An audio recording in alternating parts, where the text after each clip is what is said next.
From abolition to suffrage to civil rights to this very moment, every time the country has been forced to choose between what it claims to be and what it has settled for being, Black women have been the ones doing the forcing.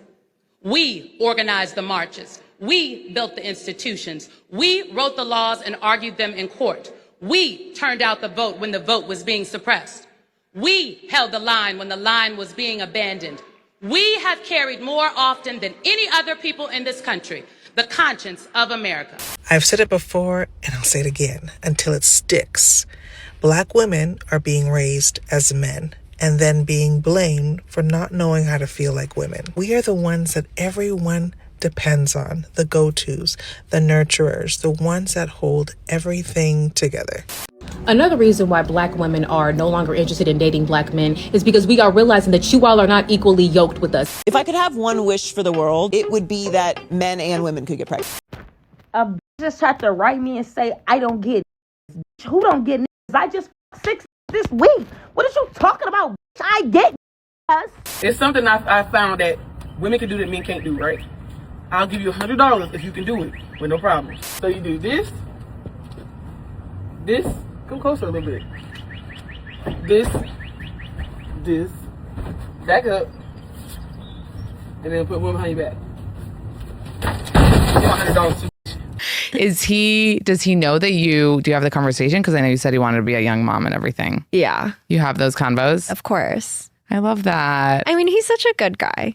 After 40, you should only care about your peace of mind, sleeping good, making money, traveling, and enjoying life. Surprisingly enough, the advice from Farrah Gray is actually good advice.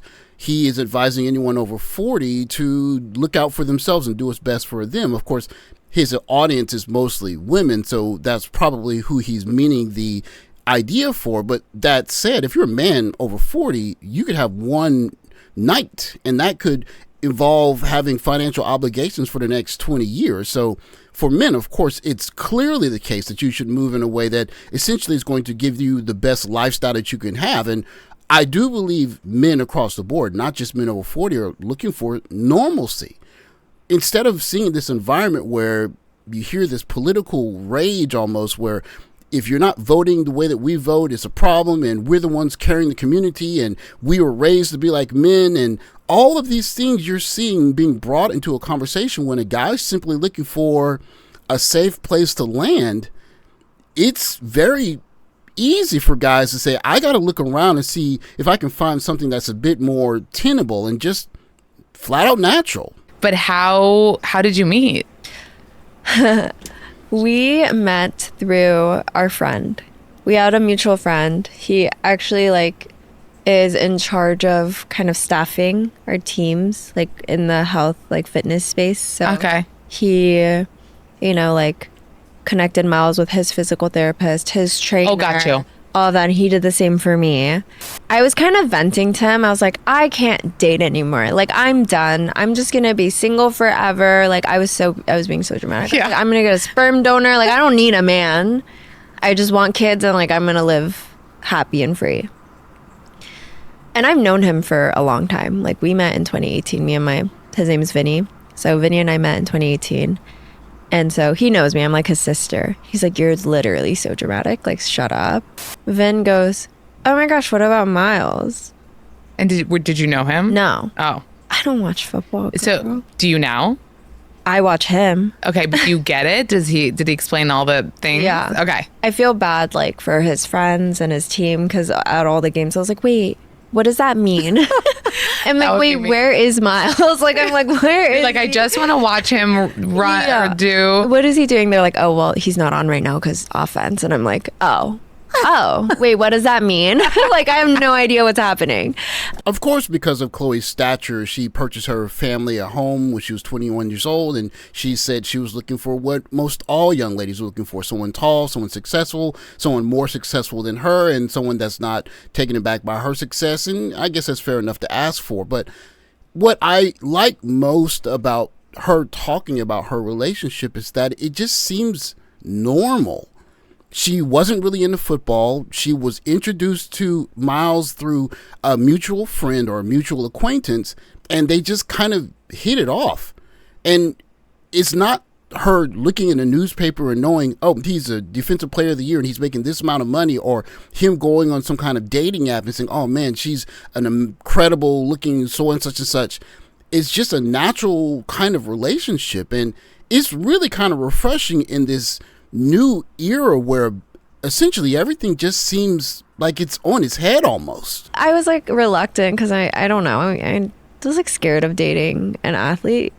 I don't know why that never crossed my mind, but like I never dated another athlete. And so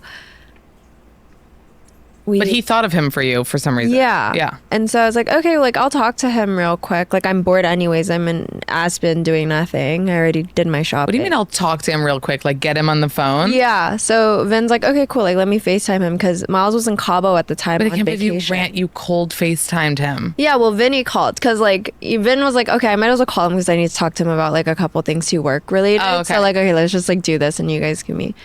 And it was so quick. It's like, hey, what's up? He's like, hey. Like, oh, like you in Cabo, I heard. And he's like, yeah, I'm talking like super small talk. I get off the phone. I'm like, okay, well, I have to go to practice because X Games coming up. It's like, I'll talk to you later. And then Vinny gave him my number. And it wasn't like a big enough conversation to where I thought he was like going to reach out to me after. I was like, oh, whatever. He's just like, whatever, one and done. I'm never going to hear from this man again. After practice, he texted me. He was like, hey, how did it go? It's Miles. And I was like, do I have really low standards or was that sweet?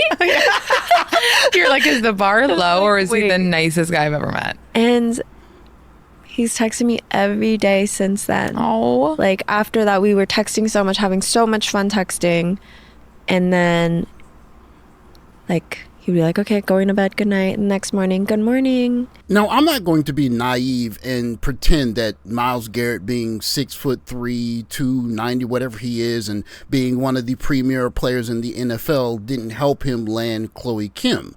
But what I can say is that my introduction to this space had a lot of people telling us how we need to approach young ladies, how long to wait to text them, what you should say in a text, how you should say certain things, this kind of push and pull game that you need to play where you're trying to make a young lady get into you. And the turnoff of all of that was that if a young lady likes you, all you have to do is just talk to her. And essentially, Miles, without even really understanding or knowing who Chloe Kim was, he was just texting her. I mean, dating is supposed to be simple and fun. And you can hear in their exchange, it was simple and fun. And whatever dating has become now, it's certainly not that. So maybe his text had something in them that was a little bit extra because he was an NFL player that were more exciting or more amusing to her. But still, he wasn't spending large amounts of money to try and wine and dine her. He was just being a bit geeky, nerdy, and seeing a young lady on the other end of the phone that he liked, and he dealt with her as such, which runs in stark contrast to all of the lectures we continue to get about how to, quote-unquote, man properly. Heterosexual, that's biology. Straightness, that's a performance. I'm too high for this one. Nah. I'm saying it like this. Get some water. Hold on. Yeah. Straightness and whiteness, they're sisters. They're constructs. For pretty much the entirety of my adult life, I've identified with being a lefty, liberal, Democrat, whichever term you want to use for the modern liberal establishment in America. And I find myself pulling away from it more and more as of recent times because they get very preachy on these cultural subjects. This is the right way to be a man. And then you start hearing conversations about how certain things are constructs. And as a guy, I've always understood that if I make my bed, I have to lie in it. If I create a situation with a young lady, I am on the hook for making sure that I make sure that that comes out correctly, that if I do something wrong in the eyes of the law, I'm going to face the penalty for it. And so the idea that all of these things are constructs and you perform a certain way, but what's really the case isn't the case, it just gets so preachy to the point where how can you really identify or support something that you can't really even understand because the definitions are always changing. That's a performance. I'm too high for this one. Nah. I'm saying it like this. Get some water. Hold on. Get some water. This is yeah. Straightness and whiteness, they're sisters. They're constructs. It's a label for you to perform. Also, when you think about certain boys that are raised, they're not raised how to be decent human beings. They're raised how not to be like girls. They're taught to hate anything that's feminine, anything that's soft, and that, you know, anyone that expresses emotion that is soft. And also that rage and anger are also emotions. It's a lot of conditioning that has happened that hasn't allowed, especially us as black men, to just be human beings. You have to perform. Yeah. Your value is contingent upon what you do versus who you are.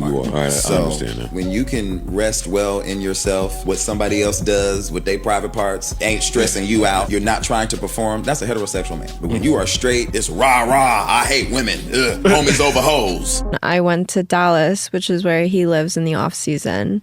I went to Dallas for a weekend. I brought my best friend, booked myself like a nice hotel room because I'm kind of like, I've never done this before where I've like flown out to meet somebody. Yeah. But I was like, I'm going to pay for everything. I want no strings attached here. We met, he picked me up and like, he was so shy. I always make fun of him. I'm like, you were so shy. But we had so much fun. That whole weekend was so fun because then like my best friend really connected with his best friend. We all just had so much fun that weekend. And that's when it just clicked. I was like, okay, I think I like him a lot. Imagine as a guy, you're coming home from work and you are privy to two conversations. In one room, there's a conversation about how your performance of being straight is similar to the performance of being white, and that your straightness is essentially an expression of some kind of patriarchal oppression to other people because it's performative or whatever you want to explain it, because it's difficult for me to understand besides the fact that men are expected to get up and do certain things and pay for certain stuff and even perish protecting their family, and that's an expectation from society, and no one seems to have a problem with that until guys say they're not going to do that anymore. But all of that to the side. Or there's a room where a young lady is talking about how much she's enjoying texting her boyfriend and how he was shy when he met her. If Democrats are having an issue wondering where the young male Democrats are, it can be seen in these two conversations. What man wants to come home after work and be accused of being some kind of oppression agent when he's just trying to unwind, and maybe he just wants to text his girlfriend and make sure that she's okay, and he wants to be romantic? Even be shy texting her. If you can't even do that without getting called some patriarchal, oppressive presence, then how are you going to recruit those people to vote for you? And it's even worse in the black community because there's so much hitting black men over the heads about what we're doing wrong, about what we haven't done, about how to be a man properly, even for men that aren't even engaged with many young ladies. And at the same time, you're hearing commencement addresses about how black women, our other half, have essentially led the civil rights movement, and black men essentially almost weren't even there. I think most men would choose the room with Chloe, Kim, and Miles Garrett in it. I'm pretty sure. Normalcy wins again. I went out a lot, and then during my season, he came out to see me. So we always make it work. Are you thinking ahead? Are you like, this is my guy for life? Oh, yeah. Yeah. I mean, it's so easy with him. Like, everything is so easy. You know, like, if you're around us, we're always giggling. Like, we have all these inside jokes. Like, we have the same sense of humor. We love the same things. Like, we're always cracking up. And I found my best friend, and it's so nice. You know, we like the same things. Like, we travel the same way. Heterosexual, that's biology. Straightness, that's a performance. Straightness and whiteness, they're sisters. They're constructs. It's a lot of conditioning that has happened that hasn't allowed, especially us as black men, to just be human beings. You have to perform. Yeah. Your value is contingent upon what you do versus who you are. Black women have been the ones doing the forcing. We organized the marches. We built the institutions. We wrote the laws and argued them in court. We turned out the vote when the vote was being suppressed. We held the line when the line was being abandoned. We have carried more often than any other people in this country the conscience of America. I'm going to go out on a limb and say that when Chloe Kim and Miles Garrett are at home relaxing, cracking jokes with each other, words like patriarchy and the masculine burden of performance, or oppressive masculine, toxic masculinity, or any of those terms are not really coming up in their conversations. Is the world just? Could our politics be better? Would we rather things be a certain way? Of course. But at the end of the day, you're going to have to go out in that world as a man with the burden of masculine performance. Otherwise, a young woman is not really going to want to be with you. And you're going to want to be with someone that's just fun to be with. Someone that's happy that you're there. Someone that wants to experience normal life with you. If you see young black men going overseas and getting passports or dating different ways than they traditionally have, the nearest place to look might just be at the nearest Democrat rally. Are the young ladies there the kind of young ladies that are championing having healthy relationships with regular men working regular jobs, or do they want men that are understanding of these ideas of masculinity and the idea that being a heterosexual is some kind of performance or some kind of concept that needs to be explained in some kind of new radical way, other than guys like to be intimate with young ladies that they find are cute, and young ladies like to be with masculine guys that they think are handsome. And the way that they deal with each other should be as natural as it's been for the last 3, 4, 5, 10,000 years, however many years humans have been on the planet. And yet, in this modern liberal environment, guys are finding it harder than ever to be around young ladies that simply want to be around guys. Not young ladies saying, if you had to be pregnant, you couldn't handle it, or there are no black men on my level, or we've been carrying y'all, or we are the reason why the liberal establishment or why America is going in the first place. If only we had somebody that was on our level to help us. And it's like, hey, I just got off work and I want something normal. And when you see guys looking in different directions, that's really all they're looking for. A little piece of normal in this growing world of uncertainty and change. Thanks for watching. Like, subscribe, comment below. I'll catch you next video. Take care, guys.